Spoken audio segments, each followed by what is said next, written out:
Sobre la distribución vertical, los resultados nos indican que la zona 1 fue la que presenta una mayor riqueza con 25 especies. Esto concuerda con los resultados que obtuvieron Cornelis y Stick en 1989, también Higley Morales en el 2013 y Campos en el 2016, donde evidencian una mayor presencia de especies, mayor riqueza de especies en el tronco de los árboles. En la zona 2A fue la zona siguiente con más diversidad, con 21 especies. Luego la zona del dosel intermedio con 20 especies. Y finalmente el tronco superior, el dosel intermedio y el dosel externo con 17 especies. Entonces, pues los índices nos indican que la riqueza fue más alta en la zona 1, pero la dominancia fue más baja en esta zona. Y en la zona 5, donde tenemos los valores más bajos de riqueza, tenemos los valores más altos de dominancia. Entonces, según el índice de Shannon y Wiener, la zona 1 fue la más uniforme, mientras que en la zona 2B pues, se presentó el menor valor.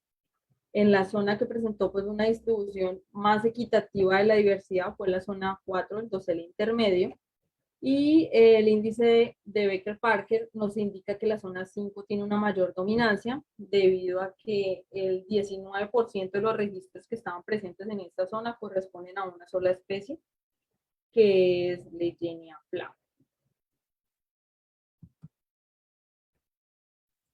Entonces, esto básicamente puede ser esta mayor riqueza en las zonas bajas de los árboles puede ser explicado por las condiciones ambientales del microhábitat que pueden existir en esa zona, ya que la humedad, la disponibilidad del sustrato y las reservas de los nutrientes pues son mucho más altas en estas zonas bajas de los árboles. También la alta riqueza de especies en esta zona la podemos explicar por la proximidad que existe con otros sustratos como rocas, suelo y madera en descomposición que se puede encontrar alrededor de la base del árbol, lo que causa que haya una distribución continua desde las especies desde el suelo hasta la base del árbol. Esta dispersión se da por la migración de los propágulos o algunas esporas. La disponibilidad de la luz también es un factor muy, muy importante debido a que, pues bueno, el dosel que hay en el bosque, el jardín botánico, pues no es tan cerrado, por lo que es un bosque relativamente joven. Entonces, la luz posiblemente no fue un factor limitante para las especies, ya que se sabe que en los bosques que presentan un dosel muy, muy abierto, las especies típicas de las zonas altas de los árboles pueden llegar a realizar un descenso al suelo o migrar, ya que pues, no sería un factor limitante. Contrario con otros estudios, donde la mayor riqueza la encuentran en el dosel, pero esto es porque este es bastante cerrado, son bosques muy densos y pues la luz disminuye bastante en la base. Entonces, nosotros evidenciamos unas especies restringidas, es decir, que solo se encuentran en estas zonas. Entonces, en la zona 1 tenemos 6 especies restringidas, las cuales son California leisheri, Locupolia libermania, Plagioquila montagnei, Legenia fanis, Leucomium strumosum y Cirropodon florífero. En la zona del dosel intermedio ya tenemos una sola especie restringida, la cual es Brulania brasilensis. También tenemos unas especies especialistas de sol, es decir, que están restringidas a la parte del dosel. Estas tienen unas adaptaciones morfológicas y anatómicas que les permite poder establecerse en estas zonas. Por ejemplo, las especies del género Brulania son, pues, ya sabemos que son especies que son características de sitios expuestos, ya que pues ellas pueden tolerar un poco más la desecación. Ellas poseen unos pigmentos que hacen que sean un poco más tolerantes a esta intensidad lumínica Y también tienen la presencia de estos lobulillos bastante inflados que pueden ayudar a captar y retener el agua. También observamos dentro de la familia Leyeniaceae algunas especies que poseen unos lobulillos inflados y que están ornamentados, que básicamente lo que las ayudan es a poder absorber y retener por más tiempo el agua disponible. Y finalmente tenemos el género Cirropodon, la especie de Cirropodon africanus, quien pues tenemos la presencia de estas papilas que podemos observar acá, que básicamente lo que hacen es ayudar a frenar la desecación, ya que pueden retener agua por capilaridad. También esta poseen una costa bastante pronunciada y acanalada, que básicamente sirve para, pues, para transportar agua y como reservorio. Tenemos también unas especies especialistas de sombra.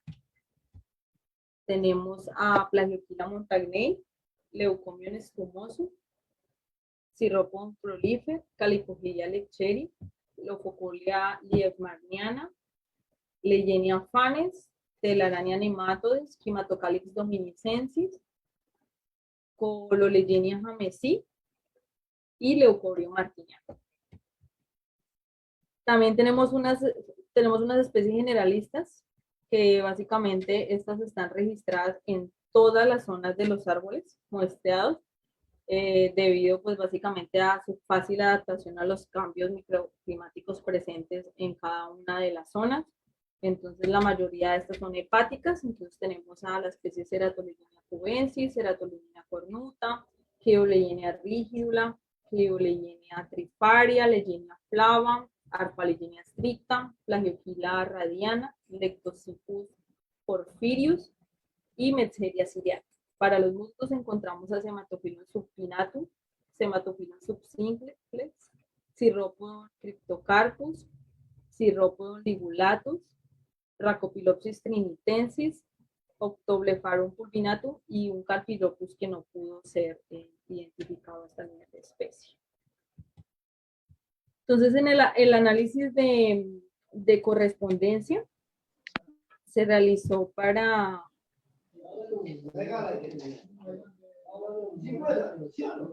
¿Aló? Continúo. El análisis de correspondencia se realizó para visualizar la relación entre la presencia y la ausencia de las especies y cada una de las zonas Johansson. Entonces, si la especie se encuentra más cerca a una zona, indica que esta especie está presente ahí, y si está más lejos, indica que está ausente en esa zona. Entonces, con este análisis pudimos identificar 3 grupos. El primero de ellos, donde está la zona 1, que está conformada básicamente por las especies exclusivas de la base. El grupo 2, donde están las especies asociadas al dosel, es decir, que tienen pues una preferencia por estas zonas altas de los árboles. Y un tercer grupo, que está básicamente conformado por las especies generalistas o las especies que encontramos en todas las zonas. Para análisis de similaridad por cada una de las zonas, entonces el índice de similitud de Jacquard nos muestra que hay una relación entre la zona 3 y una 4 con 76% de las especies compartidas, y que hay una relación entre la zona 2A y 2B con 72% de las especies compartidas. Esta relación básicamente puede ser explicada por la proximidad que existe entre estas zonas y pues a que las condiciones climáticas como la luz y la humedad pues pueden tener una variabilidad muy mínima. Finalmente, nosotros evidenciamos una baja similitud entre las especies de la base y las especies del dosel. Esto pues se debe a que en el dosel las especies están expuestas a unos niveles de humedad mucho más bajos y a unos niveles de temperatura altos, pues debido a la intensidad lumínica y a la velocidad del viento que hay en esa zona.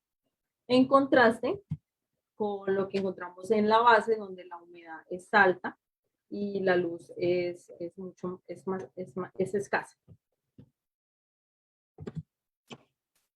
Bueno, sobre las ubicaciones o los puntos cardinales que se pusieron en cada uno de los árboles, desde la zona 1 a la 3, se evidenciaron más especies en la ubicación este, obteniendo 2 especies restringidas, es decir, que solo estaban por esa cara del árbol, las cuales son Plagioquila montagnei y Leucomene strumoso.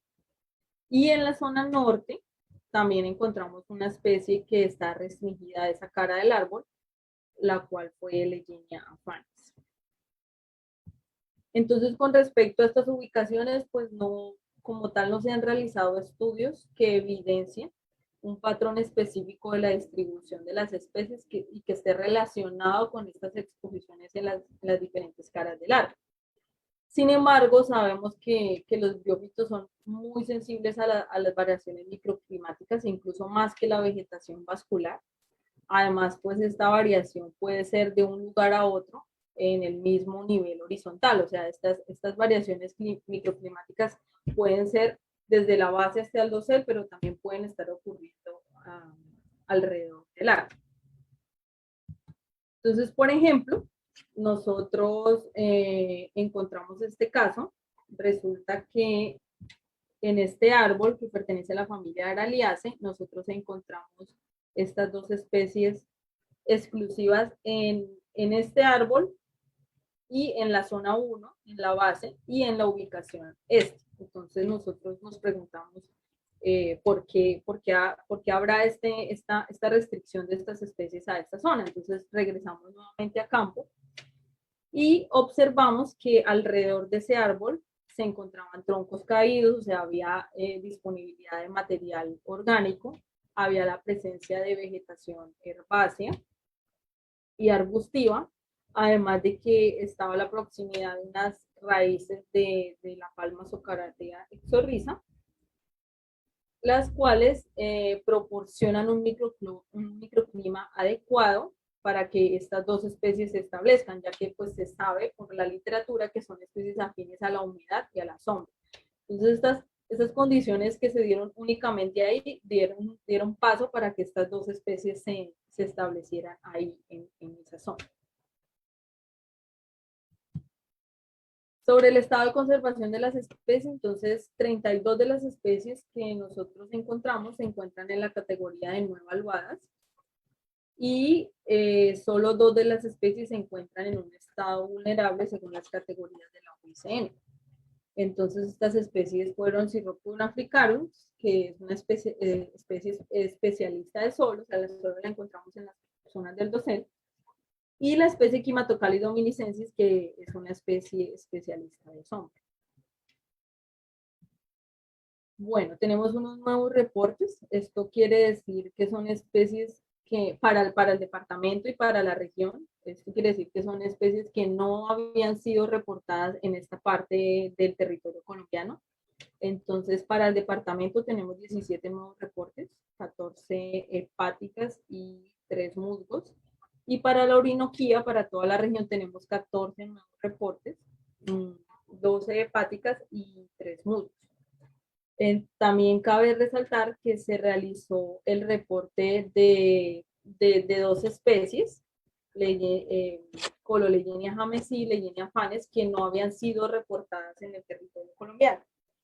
Entonces, a raíz de este ejercicio, realizamos pues la publicación de este reporte en el Journal of Biology. Solo pudimos reportar la especie Leyenia afanis, que pudo ser confirmada. Cololeyenia jamesi no la pudimos confirmar, ya que necesitábamos de las características reproductivas para poder confirmar la especie con el especialista. Sin embargo, al momento de hacer la comparación con todas las especies presentes, las otras especies del género Cololeyenia que están en el país, pues no corresponden a ninguna. Entonces, creemos que también sería un reporte nuevo para Colombia. Esta especie está reportada solamente para Brasil.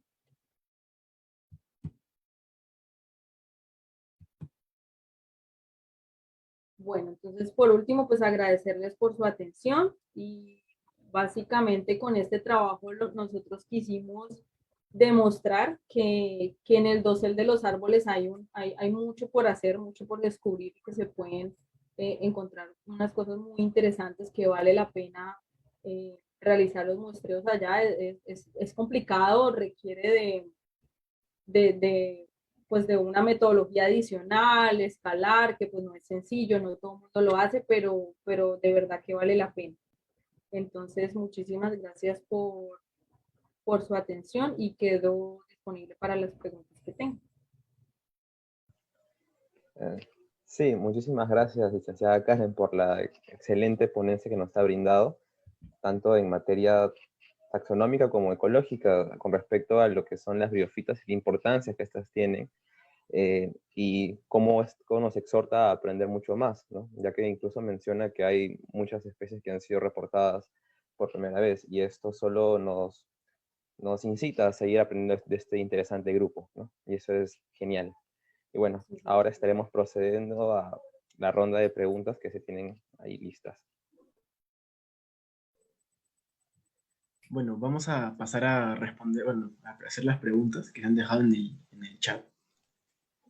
La primera pregunta es de Albert Sánchez y dice: si bien está bien establecido que los briófitos sirven como microhábitat para muchos invertebrados, ¿existe conocimiento de que algún grupo de vertebrados utilice también a este grupo de plantas, por ejemplo, como alimento o como hábitats? Sí, claro, se tiene reporte de bastantes organismos que realizan eso. Yo creo que el más conocido son los tardígrados. Los ositos de agua, como le decimos comúnmente, ellos utilizan pues como hábitat a algunas hepáticas y musgos. Entonces, sí hay una interacción, lo que pasa es que no es un área muy estudiada, pero sí se tienen reportes. Incluso algunas cianobacterias, creo que también hay algunos casos. Sí, justamente eso vimos la otra vez, ¿no? Que no hay muchos estudios de temas de interacciones con briófitos y hay mucho por hacer. Sí, hay bastante por hacer. Incluso, por ejemplo, los casos que les digo donde se utilizan, se utilizan para ser utilizado para crear nidos y madrigueras de algunas aves y mamíferos, pues esta parte es bastante interesante que valdría la pena profundizar un poco más en todas estas interacciones. Muchas gracias. Vamos a la siguiente pregunta. La representatividad del muestreo se halla teniendo en cuenta un previo muestreo de la zona para saber que hay cierto porcentaje de la diversidad total. ¿Por tiempo, me preguntas? No sé, la pregunta no la he formulado yo. Bueno, la persona que la formuló, si quiere, puede prender su audio para, no sé, aclararla tal vez. O... ¿La repites, por favor? La representatividad del muestreo se halla teniendo en cuenta un previo muestreo de la zona para saber que hay cierto porcentaje de la diversidad total. Claro, pues normalmente nosotros realizamos un muestreo previo. Antes de ir allá al jardín botánico ya se habían realizado algunos muestreos en algunas materias que teníamos en el pregrado. Entonces ya teníamos una idea de qué era lo que había y básicamente las cosas, así encontramos algunas cosas diferentes, ya cuando hicimos el muestreo en estos 7 árboles, incluyendo, lo más importante, las especies que se encontraban restringidas en el dosel, que esas no habían sido reportadas. Claro, a pesar de haber hecho una revisión previa, es interesante que hayan encontrado tantas cosas nuevas, ¿no? Exactamente, y eso recalca la importancia de también incluir todas las zonas del dosel, porque podemos encontrar cosas que incluso pueden ser desconocidas, porque no, pues hay muy pocos estudios que se realicen teniendo en cuenta pues, el gradiente vertical. Claro, muchas gracias. Bueno, la siguiente, ¿de qué manera podría el pH afectar el desarrollo y la distribución de briófitas? Bueno, esa es una muy buena pregunta. Los biófitos, pues ellos son muy específicos para poder crecer y establecerse. Si ellos no encuentran unas condiciones ideales, ellos no se van a establecer, no van a poder crecer, no van a poder reproducirse. Entonces, el pH puede cambiar básicamente, en los árboles puede cambiar básicamente porque algunos tienen algunos exudados, entonces eso puede crear algunos ambientes que no son adecuados para el crecimiento de los briófitos. Entonces, digamos que se tienen que crear las condiciones ideales para que crezca ahí cada una de las especies. Cada especie tiene unas características específicas para poder establecerse ahí, pero pues eso depende básicamente de las condiciones que tengan los árboles. No todos tienen estos exudados y algunas otras sustancias que pueden estar interfiriendo el crecimiento de los briófitos. Gracias. Bueno, entonces, claro, puede ser como un factor limitante, ¿no? Depende del tipo de árbol y las características del mismo para que haya un desarrollo determinado de ciertos briófitos. Sí. Muchas gracias. De ahí la siguiente pregunta es de Isabel Romero. Buenas tardes. Mi pregunta es, ¿existe una mayor variación en la distribución de briófitos en un forofito o en un gradiente ambiental, altitud, o esto va a depender del lugar? Yo creo que eso depende del lugar en donde se estén haciendo los muestreos. Lo que pasa es que pues yo no he leído algún artículo que incluya la comparación de estos dos estudios, haciendo en el gradiente vertical y en el gradiente altitudinal. Inclusive la primera idea de este proyecto fue hacerlo a través de un gradiente altitudinal, pero pues si nada más así teniendo en cuenta estos 7 árboles, se nos fue bastante tiempo, fueron casi 1000 colecciones que tuvimos que identificar, entonces pues pues digamos que no es tan sencillo. Entonces desistimos y decidimos enfocarnos más que todo en la parte de distribución vertical. Entonces yo creo que sí, incluso influye el tipo de bosque en donde se estén haciendo los muestreos. Sí, justo tuvimos una ponencia relacionada al tema de variación altitudinal de briófitos la semana pasada, así que es relacionado también con eso. Está bien, bueno, muchas gracias. Entonces, la siguiente pregunta es de Axel. Él nos dice, ¿cuáles son las condiciones que permiten que un briófito pueda desarrollarse libremente sobre la corteza de los árboles y en qué se diferencian estas de aquellas que no poseen tal hábito? ¿Que no poseen tal qué, perdón? Tal hábito. Bueno, básicamente, bueno, lo que permite que las especies se establezcan en los árboles, entonces es básicamente yo lo veo por el lado de la corteza del árbol, porque evidenciamos que algunos árboles que tienen una corteza lisa, pues no hay presencia de briófitos. También esta corteza que suelta, cuando va creciendo va soltando algunas partes, entonces tampoco se establecen los briófitos, entonces depende mucho también de los árboles. Y que si tienen alguna estructura, que yo creería que sí, los rizoides, más que todo para poder adherirse, pueden ser una de las razones por las cuales puedan ser simplemente especies epífitas o no. Y la otra parte, bueno, la pregunta de Axel tenía 2 partes y la otra es, Ajá. ¿cómo afecta este desplazamiento vertical a las interacciones que estos organismos pueden brindar? A las situaciones perdón, A las interacciones que estos organismos pueden brindar. que los biófitos pueden brindar. Uh-huh. ¿Repites la pregunta, por favor? ¿Cómo afecta este desplazamiento vertical a las interacciones que estos organismos pueden brindar? Bueno, yo me imagino que se refiere a las interacciones ecológicas. Bueno, para poder hacer bioacumulación y poder acumular agua, pues ellas pueden hacerlo básicamente en cualquier zona en donde estén. Pero ya, por ejemplo, las interacciones ecológicas con otros organismos, ya sí dependerá de la zona donde se encuentren. De pronto en las ramas, los biófitos que se encuentran en las ramas pueden ser utilizados más por algunas aves para sus nidos, los que se encuentran en las zonas bajas pueden ser utilizados más como cama para semillas o como cama para algunos invertebrados. Entonces esto, yo creo que sí hay una correlación, pero pues habría que hacer algún estudio incluyendo invertebrados, que yo creo que sí debe de existir un estudio así, pero pues habría que mirar realmente si hay una correlación entre la función ecológica y las zonas. Está bien, gracias por tu respuesta.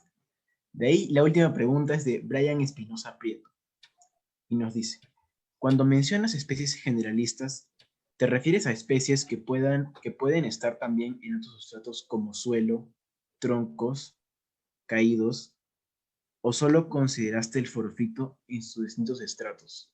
Solamente consideramos los árboles, los esporófitos. Nosotros no incluimos ningún otro sustrato terrestre, ni materia en descomposición, ni suelo, ni roca. Solamente nos limitamos al estudio de los briófitos epífitos. Claro, es básicamente lo que estuvo relacionado el, el proyecto de investigación.